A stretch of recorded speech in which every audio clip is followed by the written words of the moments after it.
Bienvenidos, una vez más, a la impenetrable oscuridad de Relatos del Anochecer. Esta noche, cruzaremos el umbral hacia un lugar donde la luz de la ciencia apenas penetra las sombras más profundas, los hospitales. Pero no hablaremos de la curación, ni de los milagros médicos. Hablaremos de lo que acecha cuando las luces se apagan y el personal se reduce a unos pocos. Lugares de vida y muerte, donde la línea entre ambos se desdibuja hasta volverse imperceptible. Aquí, entre el chirrido de las ruedas de camillas oxidadas y el incesante goteo de sueros vacíos, acechan presencias. Almas atrapadas, tragedias tan profundas que se niegan a ser olvidadas y fenómenos que desafían toda lógica conocida por la mente humana. Esta noche, las voces que escucharán no son cuentos de ficción lejanos.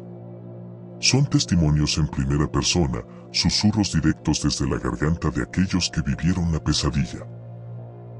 Prepárense para ser transportados a sótanos olvidados donde el aire es denso y frío, a quirófanos desolados donde la soledad se convierte en el mayor de los tormentos, y a encuentros que perforarán su percepción de la seguridad. Suban el volumen. Apaguen las luces. Respiren hondo, si pueden. Y permitan que el miedo los ingrese sin posibilidad de alta. Relato 1. El lamento del pabellón B. Siempre fui de la opinión de que el cansancio era el peor enemigo en un hospital. Trabajé durante años como médico residente y la privación de sueño te hacía ver y oír cosas, te volvía paranoico.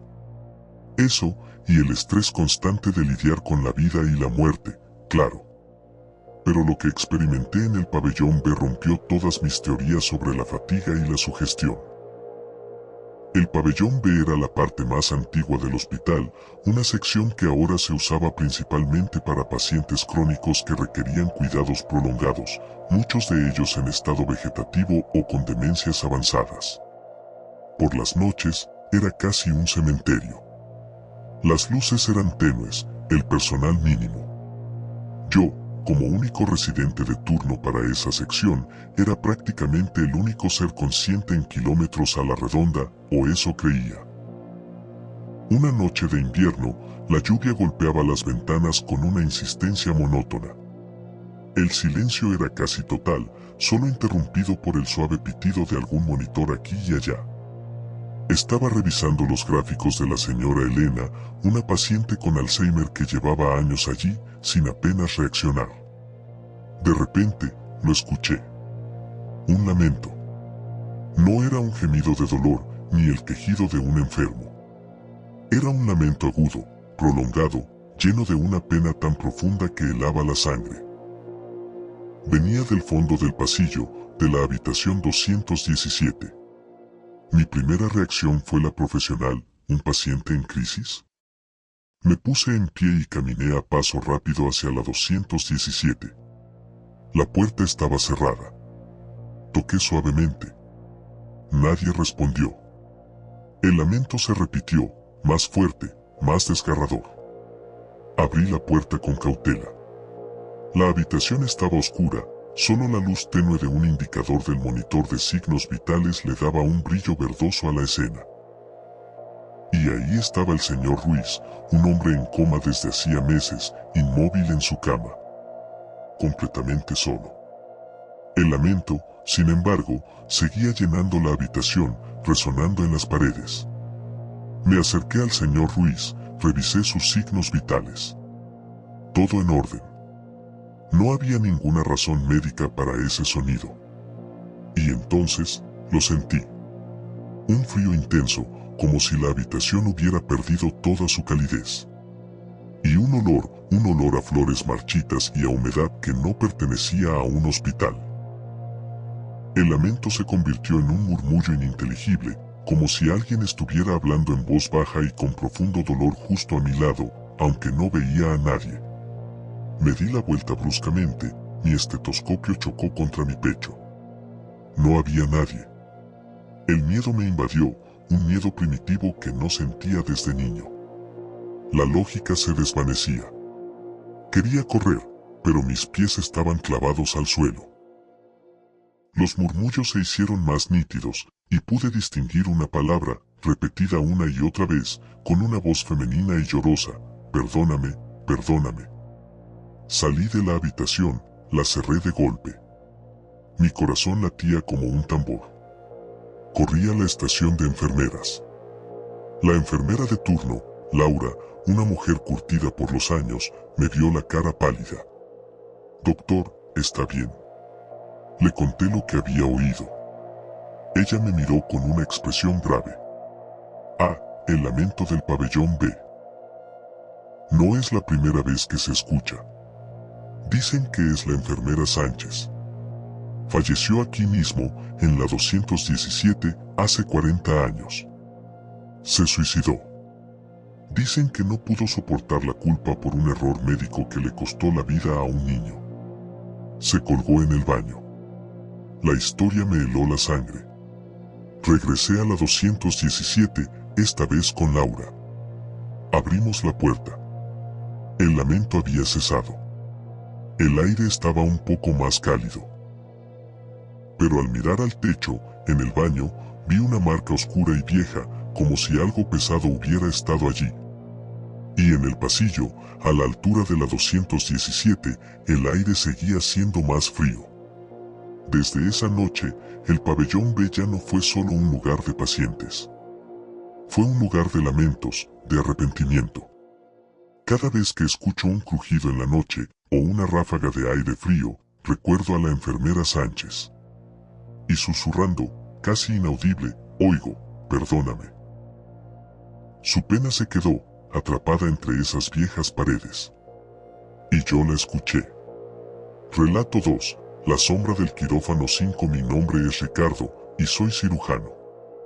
Los quirófanos son mi segundo hogar, lugares de precisión y control absoluto. La sangre, los gritos, la presión, nada de eso me inmuta. Pero hay un miedo que no se enseña en la facultad, un tipo de horror que te carcome el alma. Ese miedo lo conocí en el quirófano 5. El quirófano 5 era el más antiguo del hospital, un poco obsoleto, por eso solo se usaba para cirugías menores o emergencias de última hora. Tenía una energía peculiar, siempre lo sentí. Era el único quirófano donde sentías el frío incluso con la calefacción encendida. Era un turno de noche inusualmente largo. Habíamos terminado una apendicectomía de urgencia en el quirófano 5. El paciente estaba estable. El equipo se retiró, dejándome a mí y a una de las instrumentistas, Ana, para cerrar el instrumental y preparar la sala. Los demás se habían ido a descansar. La noche estaba en silencio, solo el zumbido constante de los equipos de ventilación. Mientras Ana limpiaba la mesa de instrumental, yo revisaba el registro de la cirugía.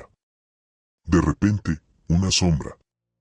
No una sombra de la luz, sino una sombra real, densa, más oscura que la propia oscuridad. Se deslizó por la pared opuesta a la entrada, justo en la periferia de mi visión. Era alta, delgada, y parecía moverse con una fluidez imposible. Me giré, esperando ver a algún colega, pero no había nadie. Ana, ¿viste eso?, pregunté, mi voz sonó extrañamente tensa. Ella se encogió de hombros. No vi nada, doctor. ¿Qué cosa? Intenté quitarle importancia, pensar que era un truco de la luz. Pero la sensación de ser observado, de no estar solos, se hizo palpable. El aire se enfrió aún más, un frío que ya no era ambiental, sino punzante, como una aguja en la piel. Miré hacia el área donde había visto la sombra. No había nada. O eso pensé. Entonces, un objeto cayó de la mesa de instrumental de Ana con un golpe metálico. Era un bisturí. Ella saltó, con el corazón en la garganta. Doctor. Yo no lo toqué. Estaba seguro en la charola. Un escalofrío me recorrió. El bisturí había sido colocado cuidadosamente. Algo lo había empujado. Miré hacia la mesa de operaciones, ahora vacía y cubierta con una sábana limpia. Y ahí estaba. Una sombra oscura, como un contorno difuso de una persona, materializándose lentamente sobre la sábana, hundiéndola ligeramente, como si algo invisible se hubiera sentado en ella. No era una ilusión. Era real. Pude sentir el peso de esa mirada, aunque no tenía ojos. Una presencia abrumadora, llena de ira y desesperación. Ana soltó un grito ahogado. Sus ojos estaban fijos en el mismo lugar que los míos. Esa sombra se hizo más definida, aunque seguía siendo solo una silueta oscura. Y entonces, un tenue susurro se escuchó en el aire, un sonido áspero, apenas audible, pero cargado de un dolor inmenso. No era mi hora. Me engañaron. La voz parecía venir de todas partes y de ninguna, directamente en nuestras mentes. Ana y yo nos miramos. El terror en sus ojos era un espejo del mío. No dijimos nada. Simplemente salimos corriendo del quirófano 5, dejando todo atrás. No había valor para regresar. No para recoger el bisturí, no para ver qué más podía hacer esa sombra. Al día siguiente, pregunté sobre la historia del quirófano 5. Un enfermero veterano me contó que hacía años, un paciente había muerto en esa sala durante una cirugía de rutina. Una anestesia mal calculada. Falleció en la mesa, mientras el cirujano preparaba una incisión simple. La familia clamó que no era su hora. Que lo habían engañado. Nunca más entré al quirófano 5 solo. Ni de día, ni de noche. A veces, al pasar por el pasillo, aún siento ese frío, y juro que veo una sombra densa deslizándose por la pared. Y si estoy muy en silencio, a veces, solo a veces, creo que escucho un lamento silencioso, la misma voz rota. No era mi hora. Su dolor se quedó, esperando en esa mesa, para reclamar lo que cree que le fue arrebatado. Y yo lo vi. Relato 3. Las voces del archivo médico. Mi trabajo como archivista en el hospital parecía el más aburrido y seguro del mundo. Lejos de la sangre, lejos de los pacientes, lejos del drama. Mi reino era el archivo médico del subsuelo, un laberinto polvoriento de estanterías metálicas llenas de expedientes viejos, algunos de décadas atrás. Era mi santuario de tranquilidad. O eso creía. El archivo estaba en el sótano más bajo, una zona poco frecuentada. Las luces eran viejas y parpadeantes, y el aire, siempre frío y con olor a papel viejo y formaldehído. Solía trabajar hasta tarde, a menudo solo, porque era cuando la paz reinaba. Una noche, estaba buscando un expediente de un paciente muy antiguo, de los años 50. Me adentré en las estanterías más profundas, donde la luz apenas llegaba. Estaba en silencio, concentrada. De pronto, escuché algo. Un murmullo. Débil, como si alguien estuviera conversando en voz muy baja a la distancia. Pensé que era algún colega de mantenimiento, aunque era inusual en esa zona a esas horas. Me acerqué a la fuente del sonido. El murmullo se hizo más claro, no como voces normales, sino como voces distorsionadas, superpuestas, como si muchas personas hablaran a la vez, pero en un tono apenas audible.